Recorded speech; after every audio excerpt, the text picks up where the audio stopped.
I have never been a fan of licensed LEGO themes. Why is this? Well, I think there are a couple of reasons why. The brands LEGO normally attempts to sell just don't interest me that much. I'm not a Star Wars, superhero, or Harry Potter fan. I know, a LEGO fan my age not being a card-carrying Funko Pop collector is crazy. I didn't watch Star Wars as a kid, so I never went through that phase of my life. While I do like The Mandalorian and own a few sets from the show, it's just something to build. I'm not as deeply invested in them as other sets I own. When I was 4, I was very interested in Spider-Man and Iron Man, growing up with the Sam Raimi Spider-Man 1 on DVD and seeing Iron Man 1 in theaters, but I never became a super fan. While I love Guardians of the Galaxy, and the first movie is my second favorite movie of all time, I just never cared to delve deeper or even become a LEGO Marvel collector. And Harry Potter was just completely before my time.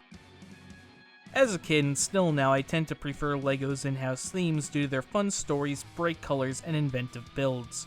When not tied down to making movie-accurate toys, LEGO can do amazing stuff. The LEGO colors we've lost by the Duck's Eye are a good example of why I collect LEGO. Only LEGO can make a set like this, or a spaceship like that, or a castle like that one. Star Wars goes for realistic colors, and by realistic, I mean gray. Superhero sets don't have the same issues of Star Wars, but that's because even the grittiness of the 90s comics had vibrant colors.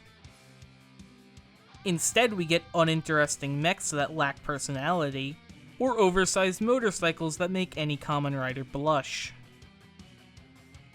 The biggest issue for me personally is that LEGO doesn't make sets on franchises I like, or if they do, we get the Super Mario line. Themes that don't scratch my collector itch. Or when they do, we get outrageously expensive sets. Looking at you, Dune set. Also, why is LEGO making a Dune set? I feel a story like that goes completely against LEGO's core values. But I digress. LEGO tends to make sets based on big Western movie franchises, while... let's put it this way, I play JRPGs, watch anime, and tokusatsu. Not exactly prime stuff to make LEGO sets out of for mass market appeal that attracts the traditional Western market. Maybe anime could work now.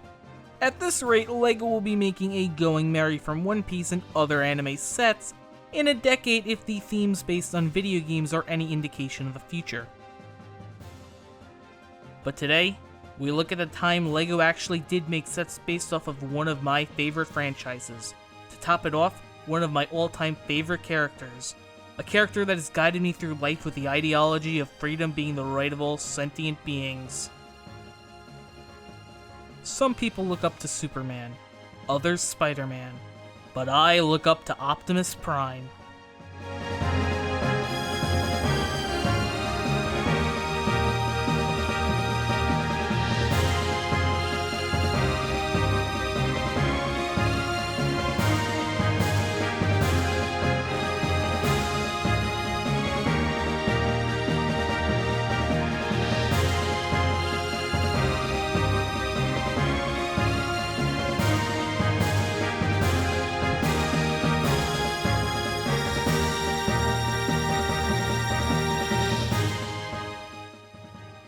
For the 40th anniversary of the Transformers, I'm reviewing LEGO Optimus Prime and Bumblebee. Optimus Prime is set 10302, it contains 1,508 pieces, and originally retailed for $170 until its price increased to $180. Starting off in his alt mode, it's the iconic Freightliner WTF 8664T cab over truck, the only thing Optimus Prime should turn into. Primal is his own separate character. You're not going to be seeing any truck not monkey debates here. Same goes for the other Maximal Convoy class leaders. So, any Autobot named Optimus Prime. I also see you getting ready to bring up RID 2001 and the Unicron trilogy. I go by the Japanese G1 continuity, so that's not Optimus Prime, that's Fire Convoy.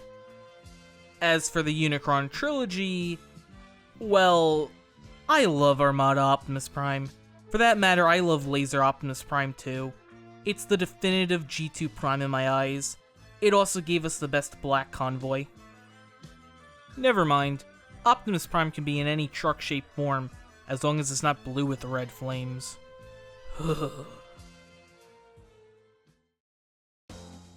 This Prime does exactly what it needs to, with its truck mode being a very faithful adaptation of the original cab-over. The colors for this set are absolutely spot on. LEGO's red is the perfect shade of red for Prime, and the dark blues make it more toy accurate. For cartoon accuracy, it would need LEGO's regular blue color.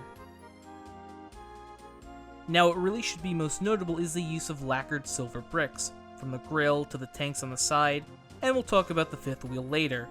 Even the mirrors are cast in lacquer paint. It gives this set a bit of a premium feeling. This mode has a lot of great details like the aforementioned mirrors, the smokestacks are full length, and the marker lights are even in the right color. Okay, this might not sound like a big deal to the average functional member of society, but even my beloved MP10 doesn't have them painted. Well, that's because I have the Japanese version, but the American version does have them painted. Due to safety concerns, it's extremely uncommon to see Prime have full-length smokestacks. In a weird way, I feel that's made Prime lose them in the Mine silhouette, but that's more of a robot mode concern. This set has headlights, taillights, and even steps to get into the truck, even if there is no door. The only thing I could see being an issue is the side of the Alt Mode. It has a gap area that at the very least can be interpreted as open windows, or someone can just be annoyed that it has a gap anyway. These are the concessions that need to be made to be a transforming object. Unfortunately, one mode may suffer for the other, but I've bought enough Beastars figures to not be upset with a little robot kibble sticking out. The other issue is with the front of the truck mode. Due to how the windows are put on, it's not perfectly flat, like how it'd be on a real cab-over.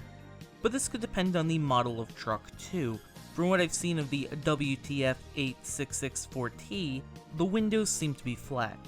It reminds me of the classics Ultimate Battle Optimus Prime, which has, if you ask me, the absolute worst truck mode of any Prime ever, due to how the windows are angled.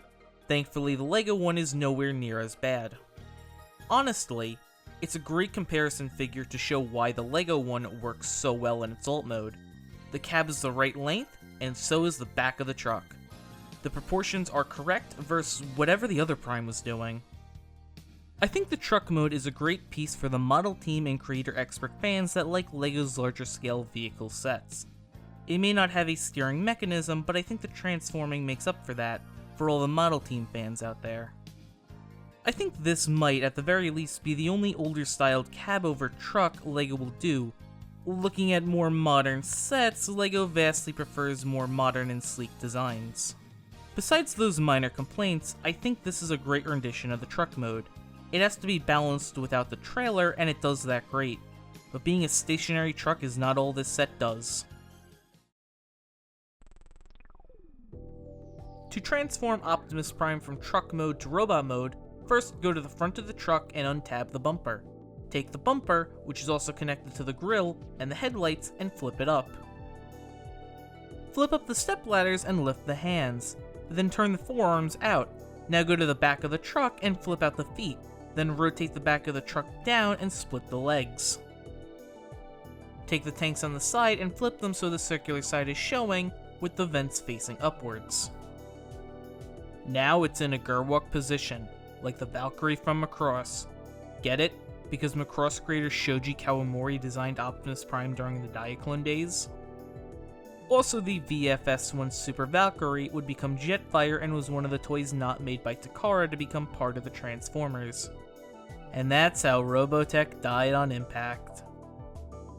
Now swing the arms out and position the forearms out of the way. You can also flip the ladder under the forearms. Now flip up Prime's head and rotate the torso. If the chest rotation piece came undone at any point during the transformation, make sure to put it back into place. Take the side bits on the grill, and tuck them into place as far as they can go. Then put the assembly down. Take the bumper and put it into place. Now rotate the head, and Optimus Prime is in his robot mode. Oh yeah, take the bumper and replace it with the crotch piece to give it a more cartoon accurate appearance. Parts forming. Worst figure ever. The transformation is exactly what you should expect out of any Optimus Prime. It's very much that G1 scheme, but with a few tweaks that make Prime more coherent in certain areas than the original.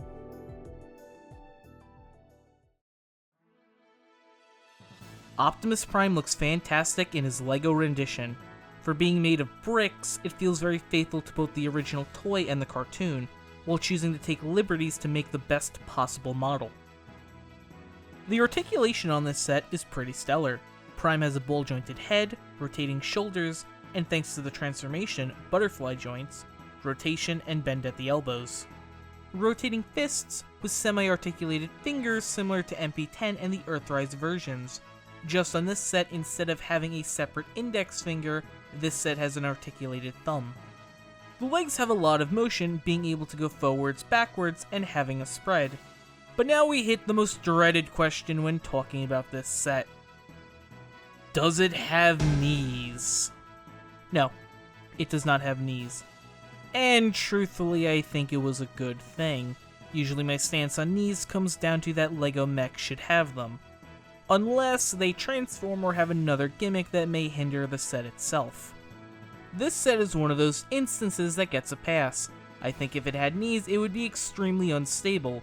I know there are people who have modified it to give it the joint, but I'm not sure that's the right call due to the heft of this figure. Some people have used ratchet joints, but I'm scared of using them over a long period of time, seeing how the arms on my copy are turning out.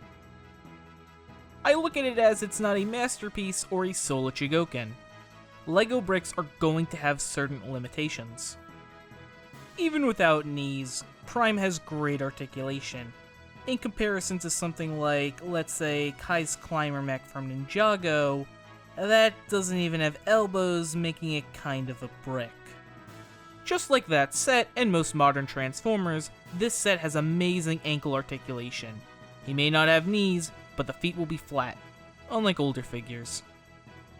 The top half of Prime is so articulated that it makes the shortcomings of the lower half not too bad. I personally feel most of the best posing needs to be done with the top half of his body. Moving on to colors, you can see way more of the dark blue and it looks amazing. I think the darker color definitely looks better than if they went for a regular blue of the cartoon. Looking at the head of Prime, it's about as perfect as it could be in LEGO form. Most notably, the faceplate is a new mold made especially for Prime. It's special in the fact that it's painted in a silver lacquer finish. It gives the set a premium feeling.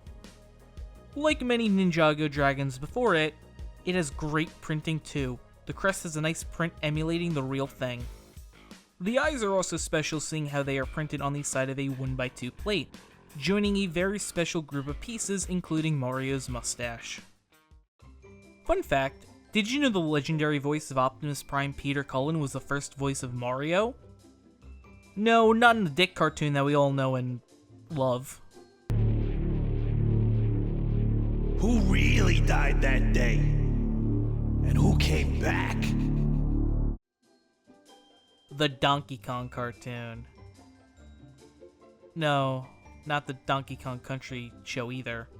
Also, what was up with early CGI shows being about gorillas anyway? The Saturday Supercade show from 1983. They had a segment dedicated to Mario and Pauline trying to capture Donkey Kong. Or is it Cranky Kong? If you don't remember it, neither does Peter Cullen. What? You were Super Mario. Oh. Yeah. I was- People don't realize yeah, that yeah. he was actually the very first voice of Super Mario. Honestly, Mario sounds more like Fred from Scooby-Doo, who is voiced by Frank Welker, the voice of Megatron, because it always goes back to Transformers. Also, Peter Cullen voiced King Kong in a 1976 remake. I'm starting to notice a bit of a pattern relating to apes.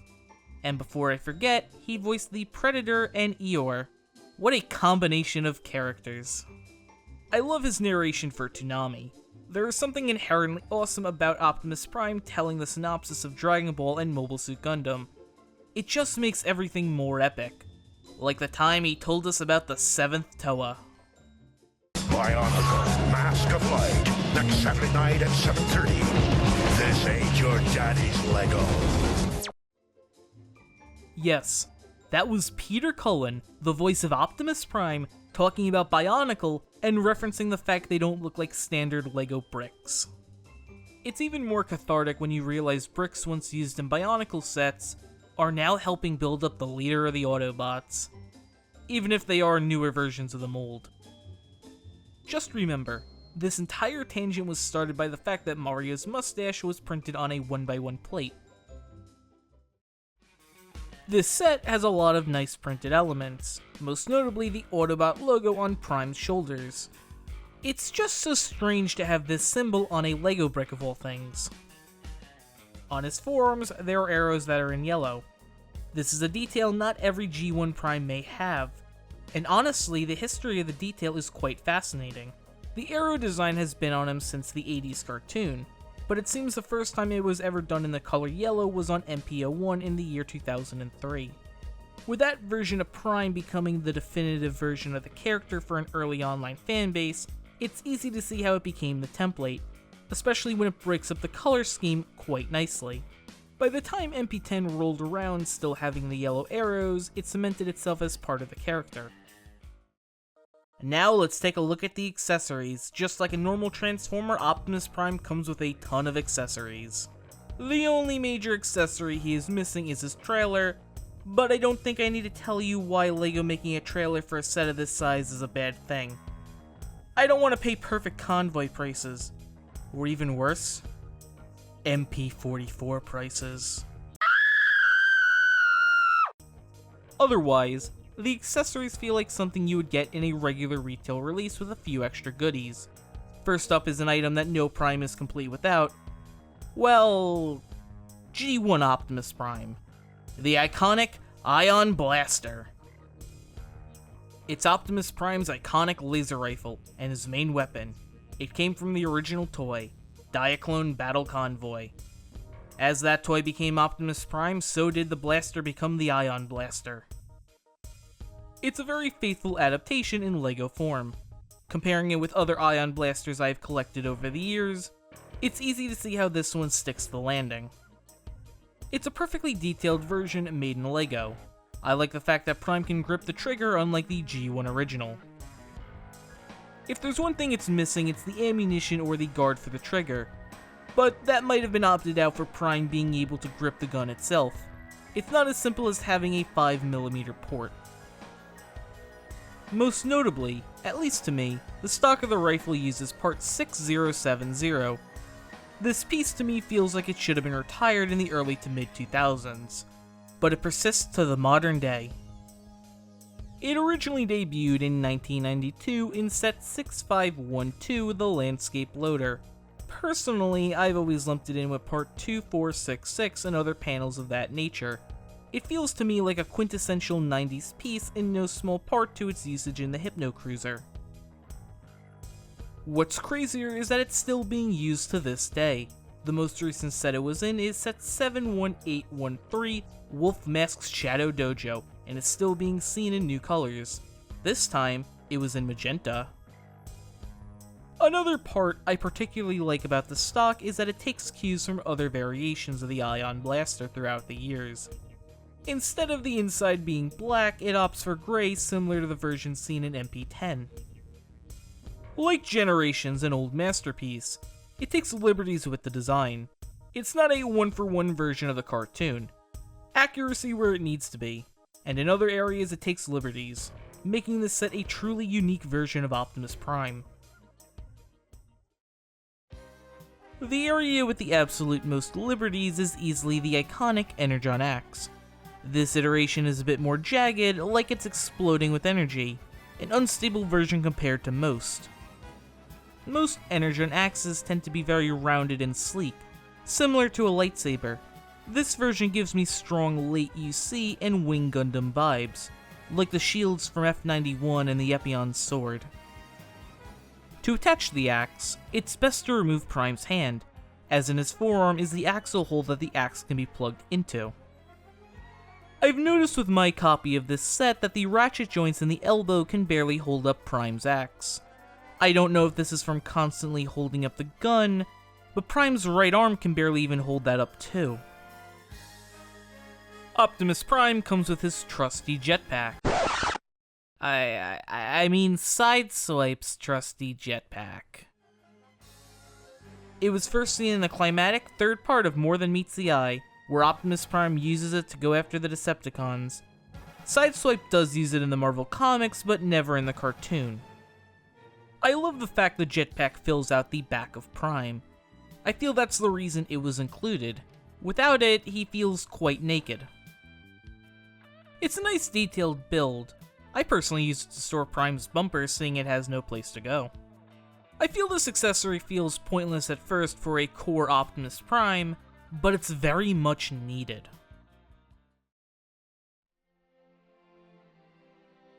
In his chest lies the Matrix of Leadership, the most important Autobot artifact, passed down from their creator god Primus. It provides the Primes with ancient wisdom and knowledge to lead Cybertron. Since Power of the Primes, having a Matrix has been pretty commonplace. Only Prime not to include it is the Siege version. That's also in reference to Primes that have the Matrix, so that excludes animated. These days, I have so many Matrix of Leadership. I remember when something like MP10 was special for coming with one. Now everyone has a version. Sadly, this is easily the worst version of the Matrix, most likely due to part limitations and its construction. My major gripe is that it doesn't have the blue crystal in the center, but seeing how I'm not much of a skilled LEGO designer, I have no remedies for this issue. It uses two 2654 and four 20482 to fit into part 23444. These are the kind of builds you question if they are illegal or not, because it's used in modern sets, so it's considered legal. I like how the Matrix fits into the chest cavity, being held in place by mixel joints. It at least shows how versatile the parts are. In general, I like how the Matrix has some unorthodox building techniques, but it does fall flat in certain places, making it the weakest accessory of the lot. The final two accessories don't really play with Optimus Prime, but I'm glad we have them anyway. Taking a look at the Energon Cube we get, well, it's a cube indeed. It's made with a bunch of 1x2 trans dark pink bricks, so at the bare minimum the light piping is going to look cool. It also uses 2x4 tiles and plates in magenta. There's not a lot to say about it besides my gripes with it being included in this particular set. Optimus Prime is not really someone I associate with Energon cubes. I think they go more with Soundwave and Megatron. This inclusion feels more like if we can only make one set, let's just throw it in. That's a perfectly fine reason for me, just lore-wise specifically, Energon cubes seem to be a Decepticon technology. This is not to be confused with raw Energon crystals seen in Beast Wars and Prime. This is based on the early G1 cartoon. So to me, I think it would have been a better inclusion in a Soundwave LEGO set, seeing how he made the cubes in the cartoon. Also, I think he's a very likely option if this line goes past Megatron and Starscream. Soundwave is one of the legendary 7 characters that Hasbro likes to include in almost all continuities and reboots. Those include Optimus Prime, Megatron, Starscream, Bumblebee, Soundwave, Grimlock, and Devastator. Especially with how simple Soundwave is as a transformer, literally transforming into a rectangular prism, I feel like it's almost an inevitability. Also, he is my personal favorite of the legendary 7. So yes, I am going to have a bias. So while Soundwave might have been the better fit for the accessory, I'm still glad they included it here, because we may never see a Soundwave LEGO set. Finally, the Ultimate Collector Series plaque. I really like this inclusion because of the tech specs from the G1 toys. It displays the name, function, quote, and the stats of the character. This is one of those iconic pieces of G1 Transformers I am extremely glad LEGO found a way to translate into this set. For Optimus Prime, his function is Commander, and his quote is, "Freedom is the right of all sentient beings." For this being my favorite quote of all time, sadly G1 Prime never said this in the cartoon at some point. But Primal did say it at least. Freedom is the right of all sentient beings, Megatron. He also said diecast construction was a lost art. Diecast construction. It's a lost art. Stat-wise, Prime has high numbers. Lots of 10s across the board. Everything to be expected from the legendary leader of the Autobots. It even has the name Optimus Prime written out in Autobot under his name in English. It's hard to see as it's in dark gray on black, but it is there. Optimus Prime is the absolute perfect Transformer to be turned into LEGO, thanks to his blocky nature. He comes with everything an Optimus Prime needs, obviously excluding the trailer. This is a set I recommend to both LEGO and Transformer fans. It's definitely a unique piece in the collection. But oh, we're not done yet. In July 2024, LEGO released another Transformers set based on the character of Bumblebee. I presume this was for the 40th anniversary. It's not stated on the box or the instruction manual, but the timeline seems to work out. Bumblebee is set 10338. It comes with 950 pieces and retailed for $89.99. I feel like something that's of a pretty big note is that the price per part ratio is very spot on for a licensed set. And that's pretty fantastic. Especially when you realize that LEGO had to make an entirely new mold for this set. But that brings me to my next point about the price. I think the reason this set's cost is so spot on is due to the amount of complex pieces as well as no minifigures. This set is predominantly made of yellow and black, some of the most common colors LEGO produces. This is in comparison to Optimus Prime that uses much more expensive parts like the lacquered silver pieces.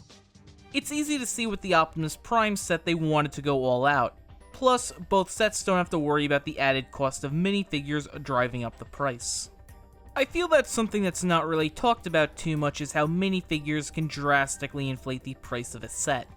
A good example is in Cole's Titan mech having to be either as grand as that set is, or coming with a ton of figs. I think if that set came with a lot, that set would be $120, like the Crystallized Samurai X mech.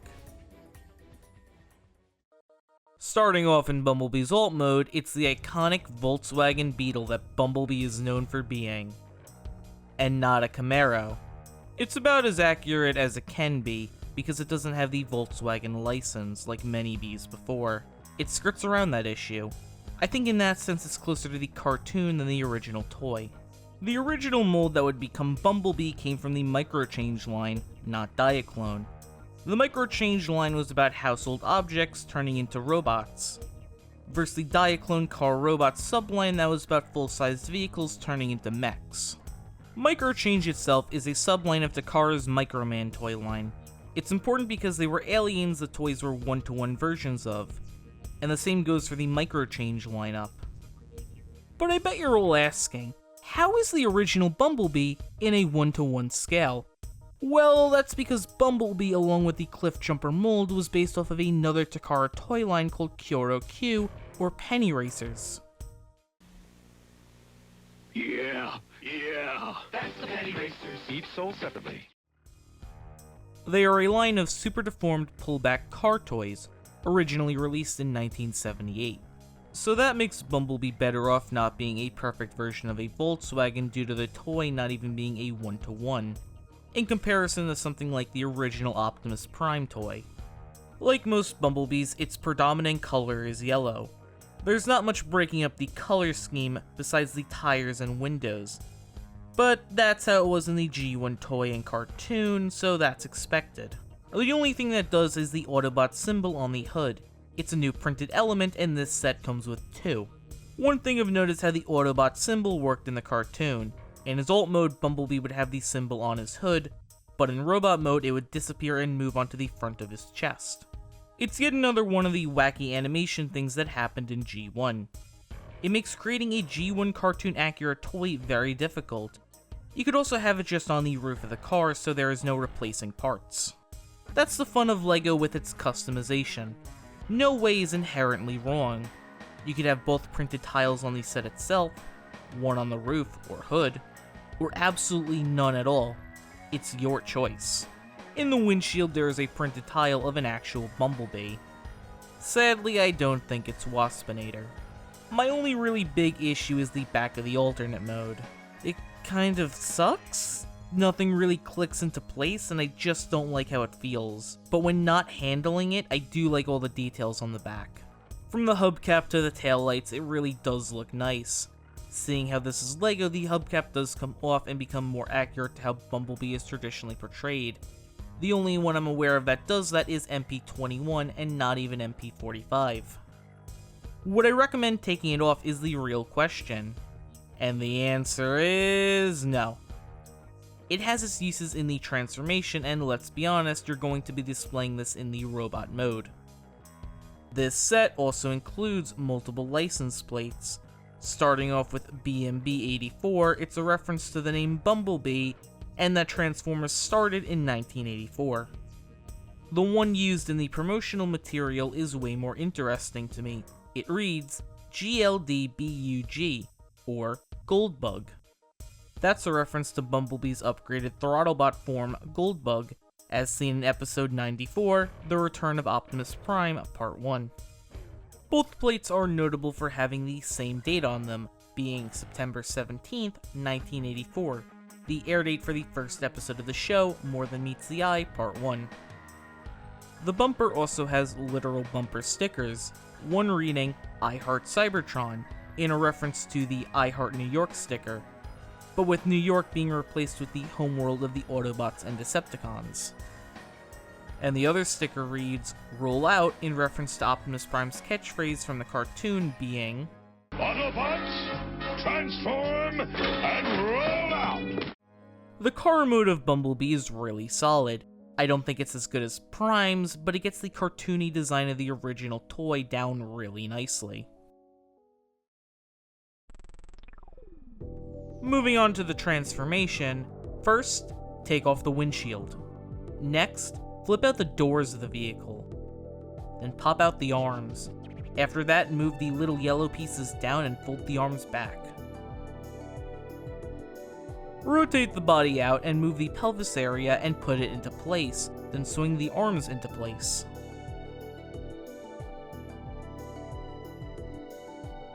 Splitting the hood creates his legs.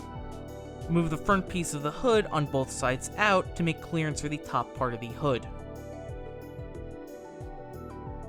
Next, take the ratchet assembly and move it out of the way to make room for the legs. Flip up the feet, then push the hood back so it's resting on the shins. Flip the ratchet assembly down and compact the doors. Take the bumper on the back and push the sides down. Then take the trunk and move that to the back, revealing Bumblebee's head. Now you can do whatever you want with the hands, but flip the curved slopes out.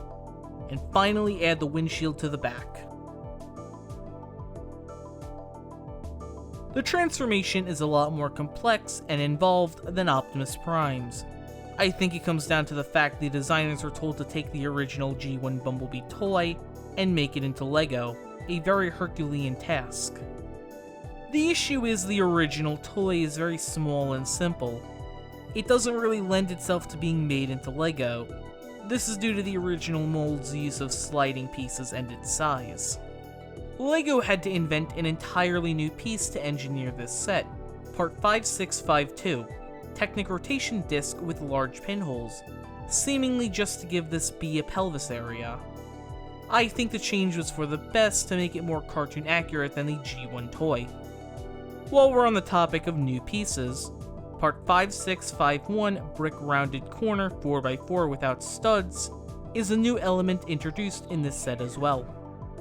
The transformation in general reminds me of other more modern renditions of the G1 original design, especially with the Earthrise and Studio Series versions having the doors end up on the back of the feet.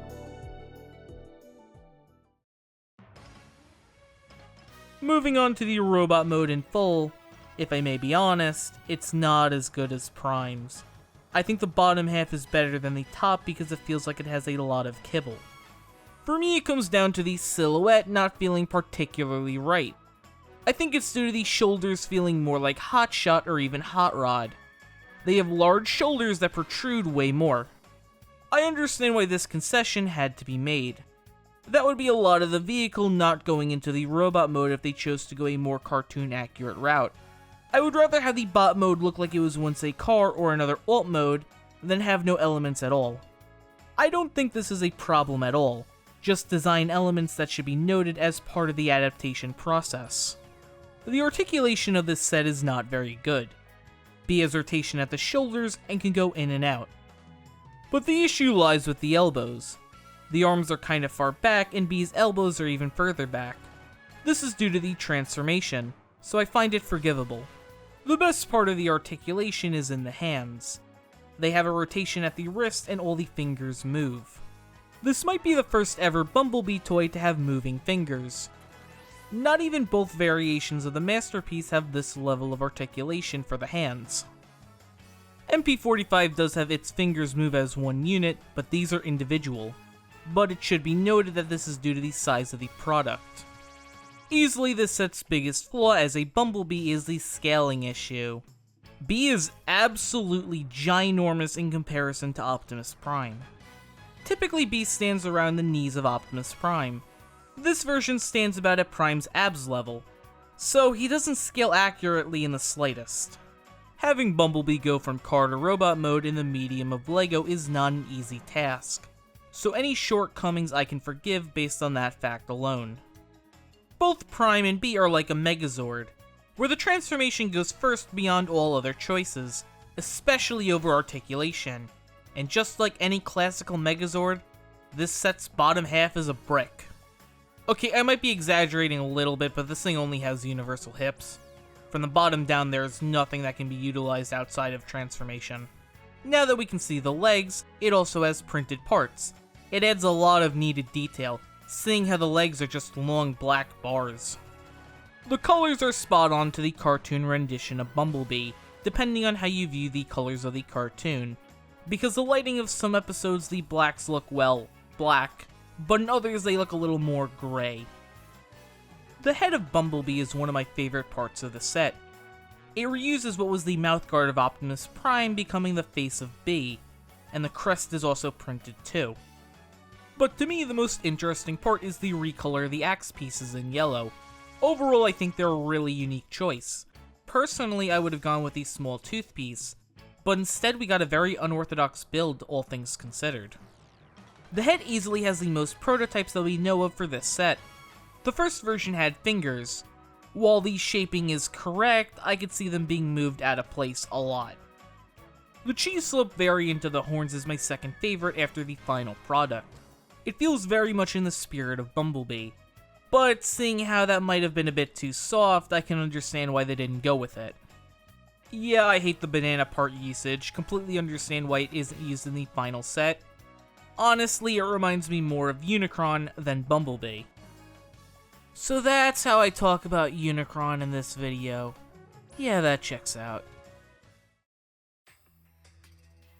Now let's finish everything up with the accessories. Compared to Optimus Prime, Bumblebee only comes with his trusty gun and the Ultimate Collector Series plaque.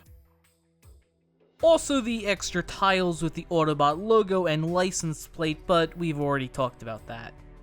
B comes with his trusty laser pistol. It's cast in the colors of dark blue and black. This seems to be a bit of a concession when it comes to the colors of LEGO pieces. The blaster from the animation can appear in a few different shades based on the lighting. In some shots, such as from episode 13 Fire in the Sky, it's light gray. In episode 29, The Insect Syndrome, it can appear more teal or dark blue. That seems to be at the very least the inspiration for the MP45 version of the gun. Most likely not having a great color option for the pistol, LEGO chose to give it a dark blue and black color scheme. Neither the Takara Microchange release or the Hasbro version came with any accessories to speak of. So this gun was an invention of the cartoon and can only be judged on the accuracy of the media it was made for. Silhouette wise, it's spot on, but there's one piece of detail where I think it really shines. That's with the Translight Blue Clear 1x1 round brick. To me, it gives off an Energon effect.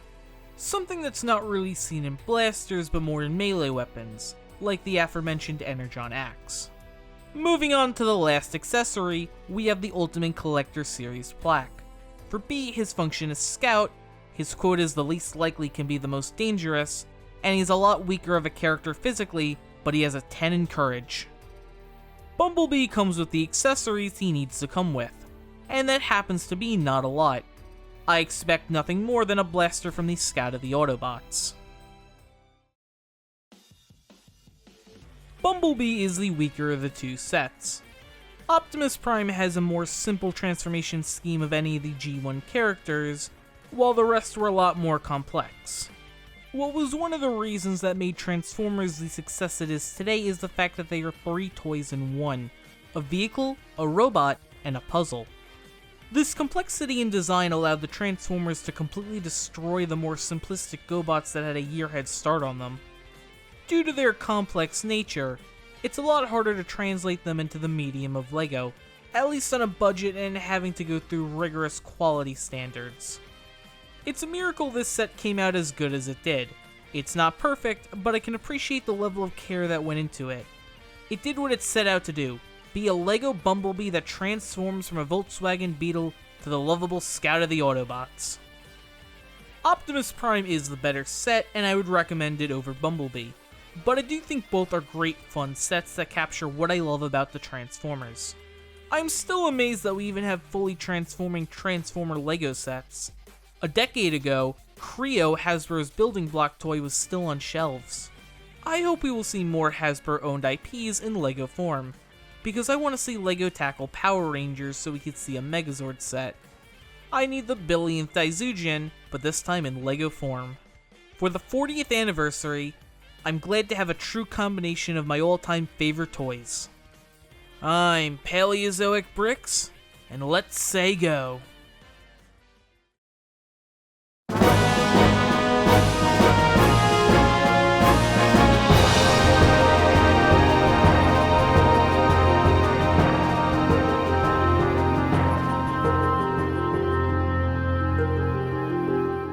Yeah, you thought I was gonna say Autobots roll out, didn't you? Or even something like Tilloler 1.